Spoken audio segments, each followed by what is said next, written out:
Good morning बच्चों। आज हम एनसीईआरटी के कुछ न्यूमेरिकल करेंगे। 12th class physics, question number 1.18, page number 47। Question number क्या है? 1.18, पेज नंबर क्या है? 47। क्या है क्वेश्चन? देखिए, हमारे पास एक स्क्वायर है। स्क्वायर का साइड कितना है? 10 सेंटीमीटर। इस स्क्वायर का साइड कितना है? इधर भी साइड क्या होगा? 10 सेंटीमीटर। इधर भी क्या है? 10 सेंटीमीटर। इधर भी क्या है? 10 सेंटीमीटर। ये देखिए जरा आप, this is the point of intersection of diagonal. इसे हम कहेंगे सेंटर ऑफ स्क्वायर। खत्म करिए डायगोनल को। देखिए, स्क्वायर का साइड है 10 सेंटीमीटर। ये क्या है? स्क्वायर का सेंटर। मान लीजिए मार्कर का लेंथ है 5 सेंटीमीटर। ये मार्कर क्या है? स्क्वायर के परपेंडिकुलर। सेंटर से कितना distance? Length of marker that is 5 centimetre. देखिए, यहाँ एक पॉइंट है, यहाँ पर एक पॉइंट चार्ज क्यू रखा और उस पॉइंट चार्ज क्यू का वैल्यू कितना है? 10 माइक्रोकूलम। फिर से देखिए, स्क्वायर है, स्क्वायर का क्या है? सेंटर है। स्क्वायर का साइड कितना है? 10 सेंटीमीटर। और स्क्वायर के परपेंडिकुलर और सेंटर से कितना डिस्टेंस पर? 5 सेंटीमीटर पर यहाँ पर एक पॉइंट चार्ज क्यों रखा? 10 माइक्रोकूलम। कितना चार्ज रखा है? 10 microcoulomb. What we want to find? Electric flux because of this point charge associated with this square. कैसे करेंगे? अब हम क्या करेंगे, इस स्क्वायर को बेस मान करके हम एक इमेजिनरी क्यूब बनाएंगे। क्यूब का एक फेस, देखिए, क्यूब का एक फेस इस तरह से आएगा, देख लीजिए। दूसरा फेस क्या होगा? इस तरह से होगा। तीसरा फेस इस तरह से और इस तरह से, और फिर यहाँ लगा देंगे। तो जो इमेजिनरी क्यूब बनेगा उसके सेंटर पर एक क्यूब आ जाएगा, पॉइंट चार्ज आ जाएगा। अगेन आई एम रिपीटिंग, ये स्क्वायर है, 10 सेंटीमीटर साइड है, इसका सेंटर है और स्क्वायर के परपेंडिकुलर और सेंटर से 5 सेंटीमीटर की डिस्टेंस पर a point charge Q is equal to 10 microcoulomb रखा है। We want to find electric flux because of this point charge associated with this square. To do so, हमने कहा हम एक इमेजिनरी क्यूब बनाएंगे taking this square as the base. एक square यहाँ हो गया 10 सेंटीमीटर साइड का, दूसरा स्क्वायर यहाँ हो गया 10 सेंटीमीटर साइड का, तीसरा स्क्वायर यहाँ हो गया 10 सेंटीमीटर साइड का, चौथा क्या हो गया? यहाँ हो गया। अब पांचवा यहाँ बना देंगे। हमारे पास एक इमेजिनरी क्यूब बन जाएगा और उस इमेजिनरी क्यूब के सेंटर पर क्या हो गया? A point charge cube. Imaginary cube means what? Close surface. Point charge lies here at their centre means what? Point charge Q lies at the center means what? Electric flux corresponding to each and every face of the cube will be what? Same. That is, Gauss theorem apply करें, phi is equal to Q by epsilon naught. Q क्या है? Total charge lies within the closed surface. Q is what? Total charge lies within the closed surface. हमारा closed surface क्या है? Cube है। Cube में कितने face हैं? 6 हैं। तो total flux of close surface means what? Total flux of 6 faces. लेकिन ये जो बेस स्क्वायर है, ये इमेजिनरी क्यूब का केवल एक फेस है, means electric flux corresponding to one face और corresponding to this square is 1/6 into q by epsilon naught, that is 1/6 into q का value 10 into 10 to power -6, epsilon naught का value 8.854 into 10 to power -12 newton पर coulomb metre square. This is the question, not more than this. Let it. अगला question, ये देखिए, यहीं से आगे बढ़ा देंगे क्वेश्चन को। ये देखिए हमारे पास this one is what x axis, this one is what y axis. ये कौन सा प्लेन हो गया? X y plane. इस एक्स वाई प्लेन का जो नॉर्मल है वो क्या होगा? जेड एक्सिस के लॉन्ग। एक्स वाई प्लेन का नॉर्मल क्या होगा? जेड एक्सिस के लॉन्ग। अब आप देखिए जहां पर ये है, यहां पर यूनिफॉर्म इलेक्ट्रिक फील्ड है ई,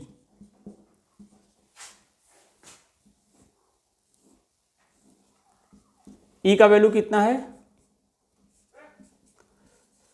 3 इंटू 10⁻³ न्यूटन पर कूलम। आई कैप मान एक्स एक्सिस के लॉन्ग। ये देखिए दिस इज द स्क्वायर। अब इसको बेस मान के हम एक क्यूब बना रहे हैं। देखिए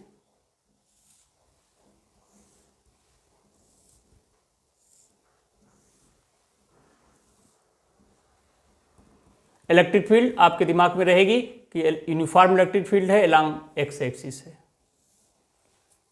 अब जरा देखिए ये इलेक्ट्रिक फील्ड एक्स एक्सिस के लॉन्ग है, ये देखिए जेड एक्सिस हो गया। अब जरा देखिए हम इस फेस की बात करेंगे।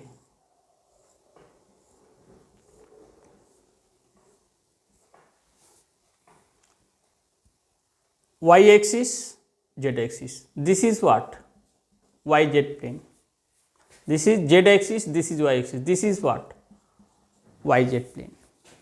ये जो दोनों फेस हैं this one and this one yz plane है, इनका जो नॉर्मल होगा x एक्सिस के लॉन्ग होगा और इलेक्ट्रिक फील्ड भी क्या है x एक्सिस के long.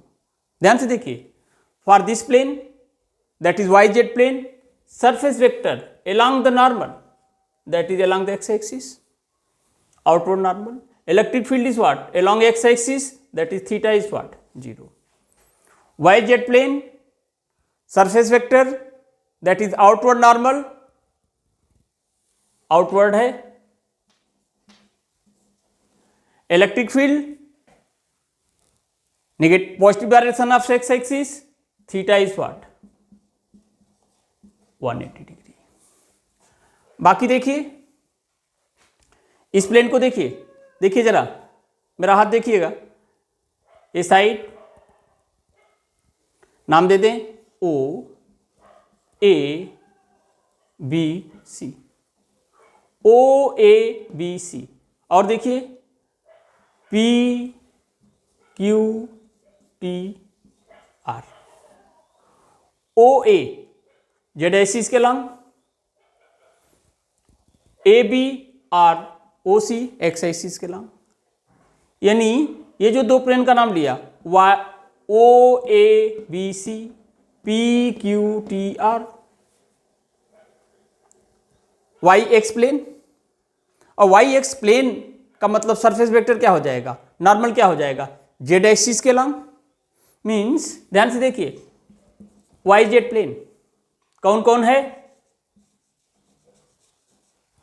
O A B C P Q T R y z plane में है, तो इनका सरफेस वेक्टर क्या होगा, सॉरी देखिए ओ ए बी सी, देखिए O A B C x y plane, इनका जो सरफेस वेक्टर होगा वो किधर होगा जेड एक्सिस के लॉन्ग होगा। ध्यान से देखिए O A B C P Q T R x y plane है, एक्स वाई प्लेन का नॉर्मल जेड एक्सिस के लॉन्ग, तो surface vector along z axis, और इलेक्ट्रिक फील्ड क्या है x axis, that is what theta is what 90 degree. Electric flux क्या हो जाएगा, देखिए phi is equal to E S cos theta.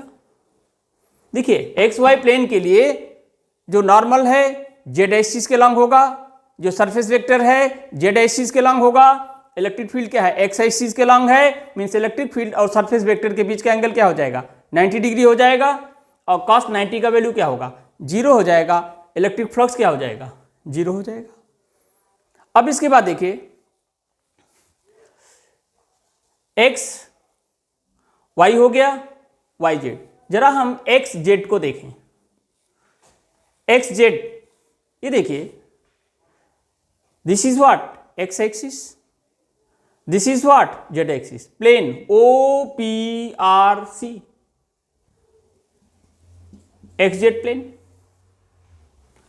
O Q T R, O Q A Q T B, x z plane.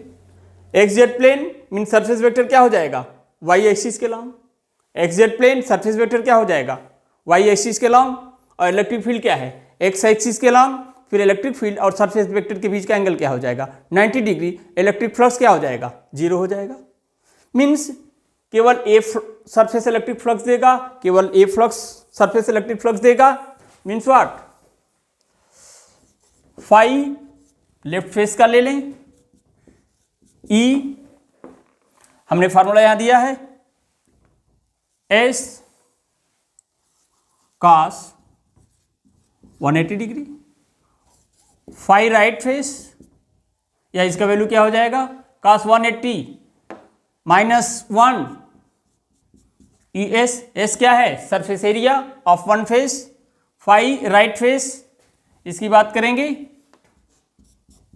E S cos 0, और cos 0 का value क्या होता है, 1 होता है, E S. Total flux phi L plus phi R, that is what, minus E S plus what, E S, that is what, 0। Again देखिए, केवल इस प्लेन का इलेक्ट्रिक फ्लक्स मिलेगा और इस प्लेन का इलेक्ट्रिक फ्लक्स मिलेगा। इस प्लेन के लिए ई और एस के बीच का एंगल 180 डिग्री, इस फेस के लिए ई और एस के बीच का angle theta equal to 0। This is left face, E S cos 180, cos 180 का value -1, that is minus E S. Right face के लिए ई एस कॉस 0, कॉस 0 का value 1, that is E S. Phi is equal to phi L plus phi R, phi L का value minus E S, phi R का value this plus E S, total 0। Electric flux is what, 0। दो face ही electric flux contribute कर रहे हैं, बाकी 4 face के लिए ई और एस के बीच का एंगल 90 डिग्री है, और जब ई और एस के बीच का angle 90 degree, theta is 90 degree, electric flux become what, 0। I hope this question is very clear to you. इसके बाद हम दूसरा क्वेश्चन करने का प्रयास करेंगे। चलिए देखते हैं।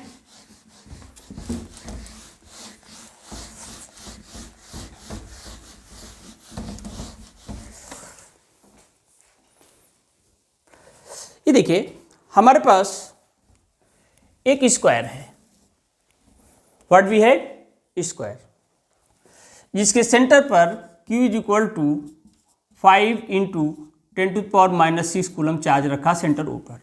इसका रेडियस क्या है, R है। पहला क्वेश्चन हम बहुत सिंपल सा कर लेते हैं। क्वेश्चन सुन लीजिए। There is a square of radius R having point charge 5 into 10⁻⁻6 coulomb at their center.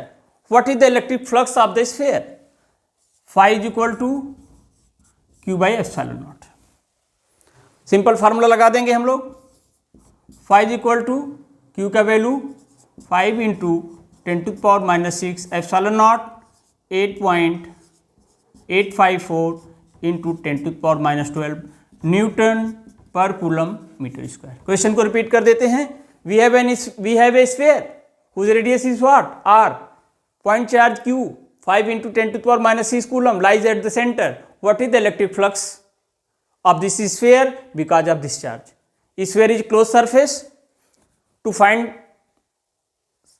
electric flux of closed surface, we will use what, Gauss theorem, that is phi is equal to Q by epsilon naught. Q is what, total charge lies within the closed surface, that's value is given here. उसकी value रख दिया, epsilon naught का value रख दिया, Newton पर coulomb metre square. इस equation को थोड़ा सा और बढ़ा दें। अगर हम रेडियस को हाफ कर दें, if radius of the sphere, second part जरा देख लीजिए, R is equal to what, r/2। Centre पर पॉइंट चार्ज वही है, सेंटर पर पॉइंट चार्ज वही है, लेकिन इसको स्फीयर का रेडियस क्या कर दिया, हाफ कर दिया। तो what happened to electric flux? My dear students, radius को हाफ करने से स्फीयर ही मिलेगा, क्लोज सरफेस ही मिलेगा, और क्लोज सरफेस के भीतर पॉइंट चार्ज क्या है, एज इट इज रहेगा। इसका मतलब इलेक्ट्रिक फ्लक्स में कोई चेंज नहीं आएगा। इसी तरह से अगर हम रेडियस को डबल कर दें, ट्रिपल कर दें, तो स्फीयर का सरफेस एरिया बढ़ जाएगा, लेकिन जो close surface as the sphere है उसके अंदर जो पॉइंट चार्ज क्यू है that remain same, no change in electric flux. Is it clear? After that let us see new question.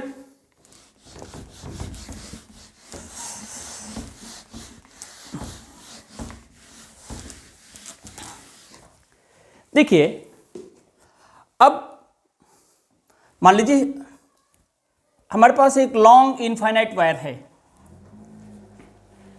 Question को देख लेते हैं, क्वेश्चन नंबर क्या है, तो आगे कराते हैं।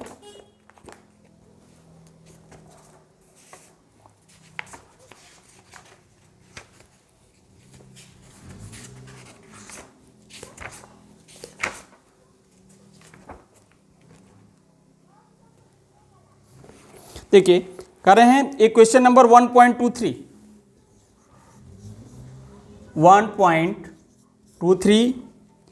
Page number 48। What is saying? An infinite line charge produce electric field 9 × 10⁴ newton पर coulomb at a distance of 2 centimetre. Calculate the linear charge density. देखिए, एक इनफाइनाइट लॉन्ग वायर है, इससे R = 2 सेंटीमीटर पर एक पॉइंट P है। तो ये जो इनफाइनाइट वायर है यूनिफॉर्मली चार्ज्ड है। क्या है? Uniformly charge. इट में भी पॉजिटिव और नेगेटिव, नो मैटर, हमने पॉजिटिव लिया। तो इलेक्ट्रिक फील्ड क्या है? Perpendicular to length of wire, radially outward. और यहां पर जो इलेक्ट्रिक फील्ड का वैल्यू है, न्यूमेरिकल वैल्यू है, दैट इज 9 × 10⁴ न्यूटन पर कूलम। तो कह रहे हैं what is the linear charge density? Lambda is what? Question marks. Lambda क्या है?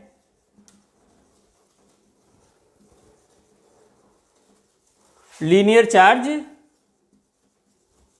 Density.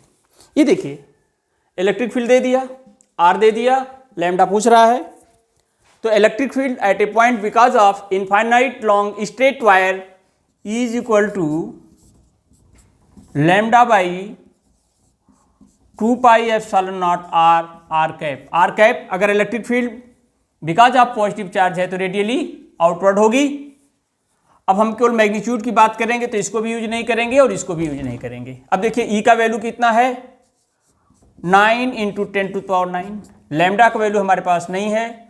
2π is what? 3.14। ε0 is what? 8.854 × 10⁻12। r is what? 2 centimeter means what? 2 × 10⁻²। we want to find what? lambda। कैसे होगा भाई? 9 × 10⁹। ये इधर आएगा 2। देखो, ये सब डिनोमिनेटर में इधर आएगा तो क्या हो जाएगा? Numerator 2 × 3.14 × what? 8.854 × what? 10⁻12 × what? 2 × what? 10⁻², that is what? lambda। अब lambda is what? linear charge density, coulomb per meter be the unit। I hope you will do it। Again ध्यान से सुन लीजिए, एक इनफाइनाइट लॉन्ग वायर है जिस पर हमने क्या मान लिया? पॉजिटिव चार्ज है, यूनिफॉर्मली डिस्ट्रीब्यूट है। इस वायर से परपेंडिकुलर डिस्टेंस r = 2 सेंटीमीटर, एक पॉइंट P है जहाँ का इलेक्ट्रिक फील्ड क्या है? 9 × 10⁴ न्यूटन पर कूलम है। तो हमें निकालना क्या है? Surface charge density, sorry linear charge density. Electric field at a point because of uniformly charge straight infinite long wire, lambda 2πε0 r। E का वैल्यू 9 × 10⁹, लैम्डा का वैल्यू हमारे पास नहीं है, ये सारी वैल्यूज हमारे पास हैं। 2 का वैल्यू है, पाई का वैल्यू है, ε0 का वैल्यू है, आर का वैल्यू है। वैल्यू पुट करके लैम्डा को हम निकाल लेंगे। With this I am concluding my lecture with request, please like, subscribe and make their own comment regarding to this channel. It's okay. Bye.